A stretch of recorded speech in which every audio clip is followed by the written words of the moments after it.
दोस्तों government of India की तरफ से स्मार्ट इंडिया हैकाथॉन 2025 लॉन्च हो चुका है, जो एक नेशनल लेवल हैकाथॉन है। यहाँ पे विनर्स को 1 लाख रुपीज़ तक की विनिंग प्राइस मिलेगी, साथ में गवर्नमेंट ऑफ इंडिया की तरफ से रिकॉग्नाइजेशन मिलेगा। यहाँ पे फर्स्ट ईयर से लेके फाइनल ईयर स्टूडेंट्स हर कोई एलिजिबल है, BCA MCA कोई भी कॉलेज स्टूडेंट। पर बहुत से बच्चों को डाउट होता है कि एलिजिबिलिटी क्राइटेरिया क्या है, क्या प्रोसेस होने वाला है। तो इस वीडियो में क्या कवर करेंगे मैं बता देता हूँ। सबसे पहले मैं आपको आसान भाषा में बताऊँगा कि स्मार्ट इंडिया हैकाथॉन क्या होता है। सेकंड में आपको डिटेल एलिजिबिलिटी क्राइटेरिया बताऊंगा। तीसरा मैं बताऊंगा कि उसका क्या प्रोसेस है, रजिस्ट्रेशन कब होने वाला है, उसके बाद क्या करना है, उसके बाद क्या करना है, सब कुछ with proper timeline. And last में आपको ये भी बताऊंगा कि भैया तैयारी कैसे करनी है, क्या क्या चीज़ों का ध्यान रखना है, कैसे हैकाथॉन को क्रैक करना है, जीतना है, सब कुछ प्रॉपर रोड में बताने वाला हूँ। अगर आप चैनल पर नए हो तो सब्सक्राइब करके रखो और ये वीडियो को एंड तक ज़रूर देखना।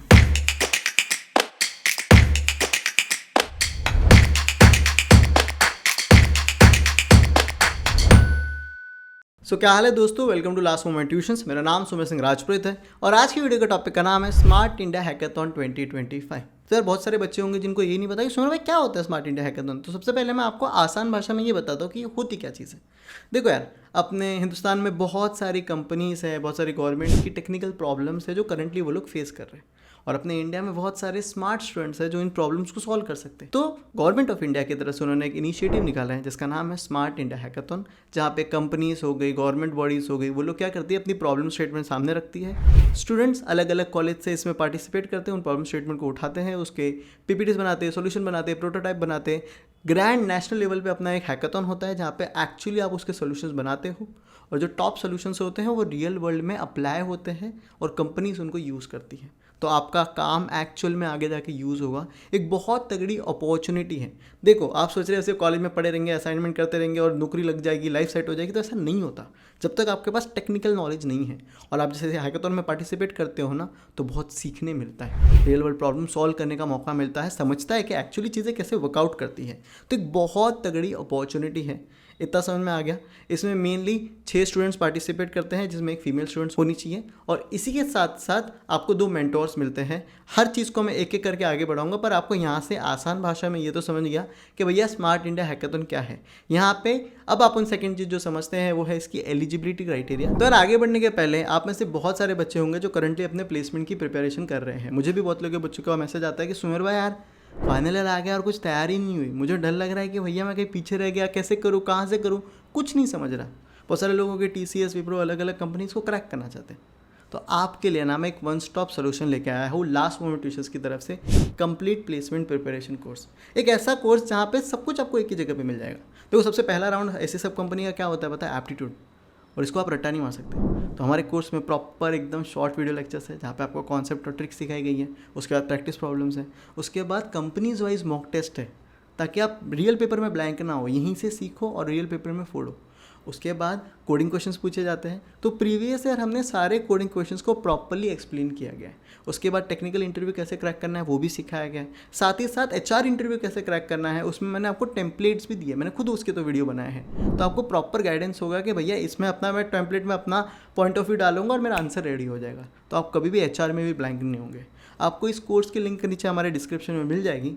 पॉकेट फ्रेंडली कोर्स है और आपको अब भी जाके ज़रूर उसको चेकआउट करना चाहिए। चलो आगे बढ़ते हैं। तो चलो देखते हैं इसकी एलिजिबिलिटी क्राइटेरिया कि कौन कौन पर्टिकुलरली एलिजिबल है। देखो, सबसे पहली चीज़ है participate must be student enrol in undergraduate postgraduate programme from any recognised Indian institutions. Basically इसका मतलब यही है कि कोई भी अभी करंटली ग्रेजुएशन कर रहा है, जैसे BSc हो गया, BTech हो गया, BCA हो गया, सारे बच्चे एलिजिबल हैं। साथ में MCA के भी बच्चे एलिजिबल है, PhD के भी बच्चे एलिजिबल है। भैया सारे स्टूडेंट्स ऑलमोस्ट एलिजिबल है, कोई भी ईयर से हो। इतना क्लियर है? Okay. Only student selected in internal hackathon can be registered. तो स्मार्ट इंडिया हैकाथॉन में आगे बढ़ने के पहले आपके कॉलेज में एक इंटरनल हैकाथॉन होगा, उसमें जो इंसान सिलेक्ट होगा वही आगे बढ़ पाएगा। इन्होंने बताया गया है। ये कहा गया है कि the college SPOC nominates top team based on internal hackathon result. SPOC का फुल फॉर्म होता है सिंगल पॉइंट ऑफ कॉन्टैक्ट। तो आपके कॉलेज से एक इंसान जो रिप्रेजेंट करता है अपनी कॉलेज को, वो इंसान सिलेक्ट करेगा। आपकी कॉलेज की टीम जो सिलेक्ट करेगी वो इंसान बताएगा कि भैया ये हमारी टॉप टीम है, तो वही आगे बढ़ेगी। ओके। मैक्सिमम ऑफ 50 टीम्स, जहाँ इसमें से 45 शॉर्ट लिस्टेड और 5 वेटिंग में होगी, पर college can be nominated including problem statement base या फिर स्टूडेंट इनोवेशन कैटेगरी। अब मैं आपको ये चीज़ भी बता देता हूँ क्या है। तो देखो कैसा होता है, अपनी कॉलेज में यार 50 टीम सिलेक्ट हो रही है यार, अपनी टियर 3 कॉलेज है जिसमें 10-15 लोग या फिर मतलब छोटी सी टीम ही पार्टिसिपेट करती है। पर इंडिया में बहुत सारी बड़ी बड़ी यूनिवर्सिटीज़ है, बड़ी बड़ी कॉलेजेस है जिसमें 300-400 टीम्स पार्टिसिपेट करती है, तो उसमें से टॉप 50 को भेजना है ना, इसलिए उन्होंने कहा गया है कि जो टॉप 50 होगी वही जाएगी आगे, और 50 में से भी 45 सिलेक्टेड टीम होगी, 5 बैकअप में रखे गए हैं कि अगर 45 में से कोई भी दिक्कत की वजह से एक आध टीम नहीं जा पाई तो ये 5 में से हो जाएगी। इतना समझ गया। उसके बाद आ जाते हैं all team members must be from the same college. तो इंटर कॉलेज वाला नहीं है, आपके कॉलेज से ही सब होने चाहिए, ये समझ गया। Okay, each team consist of 6 member including the team leader. Okay, at least 1 female team member is mandatory. तो ये इसकी बेसिक सी एलिजिबिलिटी क्राइटेरिया है जो आपको अपना होनी चाहिए। ओके, अब आगे बढ़ जाते हैं और अगली चीज़ देखते हैं, वो है कि इसका जो स्मार्ट इंडिया हैकाथॉन है इसका टाइमलाइन क्या होने वाला है, क्या चीज़ें कैसी होगी, कंप्लीट प्रोसेस क्या होगा। ओके, चलो वो चीज़ को समझ लेते हैं। तो वो चीज़ को समझने के पहले सबसे पहले होगा ना, smart India hackathon problem statement launch करेगा। फॉर एग्जांपल इन्होंने अभी 25 अगस्त को प्रॉब्लम स्टेटमेंट लॉन्च कर चुके हैं। आज ये जो वीडियो रिलीज़ हो रहा है तो आपको डिस्क्रिप्शन में अगर आप लिंक देखोगे तो आपको प्रॉब्लम स्टेटमेंट मिल जाएगी। आपको क्या करना है, आपके कॉलेज से एक बंदा होगा जिसको सिंगल पॉइंट ऑफ कांटेक्ट कह सकता है, आपके कॉलेज का टीपी हो सकता है, जो भी इंसान जिसको रिप्रेजेंट कर रहा है वो इनके पोर्टल पे जाके खुद की कॉलेज को पहले रजिस्टर करेगा। तो आपके कॉलेज में जो भी एक इंसान है जो इसकी जिसकी जिम्मेदारी लेता है उनको बोलो चिच्चा जाके रजिस्टर करो, और ना हम तो पार्टिसिपेट ही नहीं कर पाएंगे। ओके, उसके बाद ना यही इंसान या फिर आपके कॉलेज में जो भी टीम है वो इंटरनल हैकाथॉन कंडक्ट करवाएगी। इंटरनल हैकाथॉन तो आप तो जानते हैं, अपने कॉलेज में हैकाथॉन होगा भैया बेसिकली। उसके बाद उसकी रिपोर्टिंग करेंगे कि भैया हमने यार कॉलेज में कंडक्ट कराया, ये देखो ये चीज़ें हैं। तो ये अगस्त और सितंबर में ही ये चीज़ें होती हैं। फिर क्या होगा कि नॉमिनेशन होगा, टॉप 50 टीम कौन सी है, तो आपके कॉलेज से ही आप बताओगे कि ये, तो यार आप बोलोगे यार हमारे कॉलेज में तो 20 ही टीम है, तो फिर इंटरनल हैकाथॉन नहीं भी रख के भेजते, तो ऐसा नहीं, आपको दिखाना पड़ता है एटलीस्ट कि भैया हमने इंटरनल हैकाथॉन कंडक्ट करवाया था। फिर टॉप 50 टीम अगर 20 भी है तो उनको टॉप 20 को आगे भेजा जाता है कि ये देखो। उसके बाद क्या होता है, स्क्रीनिंग होता है आइडियाज़ का। क्या यार इतने जो आइडियाज़ है, ऑलमोस्ट फॉर एग्जांपल हज़ारों आइडियाज़ आते हैं, क्लियर है, क्योंकि इसमें 10 लाख तक बच्चे अप्लाई करते हैं, तो बहुत सारी टीम्स आती है, तो उसमें से स्क्रीनिंग किया जाता है आइडियाज़ को। तो वो होगा सितंबर से अक्टूबर के बीच में, और अक्टूबर में रिजल्ट बताया जाएगा कि भैया किन की सिलेक्शन हुई है, क्योंकि बहुत सारी टीमों ने अप्लाई किया था। जिनकी भी उनको कम्युनिकेट किया जाएगा फाइनल रिजल्ट अक्टूबर के महीने में कि भैया आपका हो गया है, हमारी सिलेक्शन हो गई, हाँ हमारी सिलेक्शन होगी। उसके बाद आपको मेंटरिंग और ट्रेनिंग सेशंस भी मिलेंगे। आप जब मेन राउंड के लिए जाओगे, आपका नोडल होता है, हर चीज़ का एरिया होता है, वहाँ पे आप जाके उधर पार्टिसिपेट करते हो। तो उधर क्या होगा भैया, आपको मेंटरिंग प्रॉपर दी जाएगी, आपको गाइडेंस दिया जाएगा कि कैसे करना है, क्या करना है।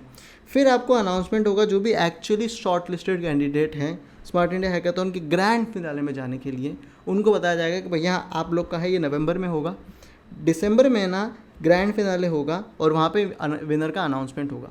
फॉर एग्जांपल कि हाँ भाई आपको प्राइज़ मिला है, ये सब कुछ। इतना बेसिकली समझ गया प्रॉपर फ्लो क्या है। ओके, ये समझ में आ गया। अब सवाल आता है कि सुमेर भाई प्रिपेयर कैसे करना है इसके लिए। तो चलो मैं आपको स्टेप बाय स्टेप गाइड करता हूँ उसके लिए तैयारी कैसे करनी है। बहुत सारे बच्चे ऐसे भी होंगे कि सुमेर हमने तो कभी हैकाथॉन में पार्टिसिपेट ही नहीं किया, तो क्या हम जाएँ, क्योंकि जीतने के चांसेस नहीं, तो डर लग रहा है। तो मैं सब कुछ बताता हूँ। सबसे पहली चीज़ अगर आपको किस चीज़ का ध्यान रखना है वो है अपना टीम सिलेक्शन। हम ना यारी दोस्ती में टीम बना ले कि तू भी आ जा यार, अपने को ऐसी टीम सिलेक्ट करनी है जिसको काम एक्चुअली आता है और इक्वल लेवल ऑफ स्किल्स बटी हुई है। ऐसे लोग भी नहीं चाहिए जो सबको सेम ही स्किल्स आती है, सब कोडर है तो मतलब नहीं है भैया। ऐसा माना जाता है कि टीम में एक ऐसा इंसान होना चाहिए जो प्रॉपर प्रेजेंटेशन बना पाए, फोल्डली अपनी चीज़ें कम्युनिकेट कर पाए। क्या भैया माचिस को भी मशाल बताने वाला इंसान होना चाहिए। एक होना चाहिए जो बिल्डर होता है, कोडर होता है, जो एक्चुअली चीज़ें बिल्ड करे। एक डिज़ाइनर होता है जो उसको अच्छे से डिज़ाइन करे, UI UX सब कुछ। तो ऐसी टीम होनी चाहिए। किसी को हार्डवेयर वाला अगर बना रहे हो तो हार्डवेयर के नॉलेज का भी बंदा होना चाहिए। तो इस हिसाब से अपने को अपनी टीम सिलेक्ट करनी है जो चीज़ें बना पाए, नॉट दैट कि अरे यार दोस्त ब्रो सही चीज़ है पर काम भी आना चाहिए। इतना क्लियर है। सेकंड, जब आप अपनी प्रॉब्लम स्टेटमेंट सिलेक्ट करते हो तो वो 2 बेसिस पे होनी चाहिए। पहली चीज़, आपको आपकी टीम की स्किल्स देखनी है कि किसको क्या क्या चीज़ें आती है, ऐसा नहीं, आप समझ रहे हो। और दूसरी जो चीज़ है वो देखनी है कि डूएबल है कि नहीं। हमने अगर प्रॉब्लम स्टेटमेंट एकदम ही तोड़ उठा रहे कि भाई ये तो बहुत ही क्रेजी है, ये सिलेक्ट करेंगे, ये करेंगे और ये बताएंगे ना, तो आगे तो बढ़ ही जाएंगे, पहला राउंड तो क्रैक ही हो जाएगा। मैं समझा, पहला राउंड मोस्टली जो PPT बेसिस पे होता है, मैं आपकी बात समझ रहा हूँ, लेकिन फिर आगे इसको बना ही नहीं पाओगे। और मैं खुद भी, मेरा जो को-फाउंडर है अद्वैत, हम ना हैकाथॉन जज करने जाते हैं तो हम जानते हैं, मैं आपको बेसिक बताना चाहता हूँ, आइडियाज़ कितना भी तोड़ो, हम उन चीज़ों को ज़्यादा प्रेफरेंसेस देंगे जिन्होंने कुछ बनाया है। आप समझ रहे हो? तो अगर आपका प्रोजेक्ट चल रहा है, प्रोटोटाइप वर्क कर रहे हैं ना, you will be giving the most priority कि हाँ यार ये बंदे को आगे भेजते। इतना समझ रहे हो? तो ऐसी चीज़ बनाओ जो बना पाओ, डूएबल लगे, सिर्फ क्रेजी आइडिया के पीछे मत जाओ। इतना समझ में आ गया? हाँ भाई, इतना तो समझ में आ गया। इसी के साथ साथ ना अपनी मतलब फॉर एग्जांपल, अरे हमको ही सब पता है वैसा मत करो। जब भी आइडिया सिलेक्ट कर रहे हो, आपके कॉलेज में बहुत सीनियर्स होंगे, लिंक्डइन के आपके बहुत पहचान के होंगे, उनसे फीडबैक लो, उनसे एडवाइस लो। आप किसी पहले के जो विनर्स हैं उनसे लिंक्डइन पे कनेक्ट कर सकते हो, उनको बता सकते हो कि भाई ये सोच रहे हैं, कैसे करना है, क्या करना है। That will be really moreful helpful, समझ गया ना? मतलब बहुत हेल्पफुल होगा। प्रॉपर फीडबैक लो। लास्ट चीज़ ये जो है कि आपको ना मेन चीज़ जो आपकी आगे बढ़ने वाली है लाइफ में, वो है आपका टीम से डिस्कशन कितना है। काफ़ी टाइम हम सोलो करते हैं, तू तेरा कर मैं मेरा करता हूँ, फिर बनाते, ऐसा नहीं है। फॉर एग्जांपल जब आप फाइनल में जाओगे ना, तो आपको जूरी आएगा, आपके प्रोजेक्ट के मीडिया में आपको कुछ एडवाइस देगा। आप फीडबैक तो लेना है, लेकिन सारी एडवाइस कि ये भी कर लेते वो भी कर लेते नहीं। अपने टीम को पूछो कि भैया इन्होंने जो फीडबैक दिया अपने को कितना समझा, कि ये समझा। फिर देखो कि अपन कितना बना सकते हैं। आपकी टीम की जो कैपेबिलिटी है, जो स्किल्स है, उसके बेसिस पे डिस्कशन करके चीज़ें बनाते रहो। हाँ, थोड़ा खुद को पुश ज़रूर करो, लेकिन ऐसे ही मत करो कि भैया लड़ाई झगड़े ही हो गए एकदम। नहीं, तो मेन जो आपका स्ट्रॉन्ग चीज़ अगर बेस करने वाली है वो आपकी टीम है, आपकी कम्युनिकेशंस है और आपका कॉन्फिडेंट है। बाकी जो नए लोग हैं जो पहली बार जा रहे हैं, तो मेरा एडवाइस ये होगा कि देख, ज़रूरी नहीं थोड़ी है कि हर पत्थर से आम गिरे, पर कुछ कोशिशें तो तैयारी की भी होती है ना। तो बेसिकली यही है कि अगर तू बाहर नहीं जाएगा, बहुत सारे लोग हैं जिन्होंने मैं पूछा, बोलता भाई पहली बार गए थे तो उतना कुछ हुआ, लेकिन इतना सीखने मिला। ऐसा एनवायरनमेंट था ना, कैसे अपन अपने कॉलेज में जो रहते हैं ना, कि आसपास के लोग इतने कोई फूड है ही नहीं, सब ठंडे लोग हैं।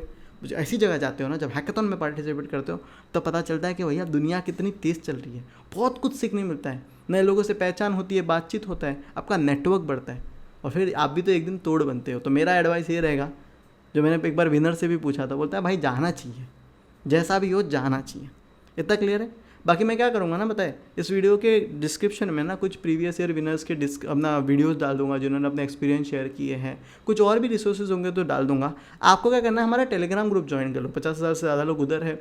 हमारा व्हाट्सएप कम्युनिटी भी ज्वाइन कर लो, उधर भी ऑलमोस्ट 10,000 से ज़्यादा 14,000-15,000 लोग हैं। व्हाट्सएप कम्युनिटी का हमारा चैनल है, उधर ना हम जो भी रिसोर्सेज से अलग अलग अपॉर्चुनिटी शेयर करते हैं।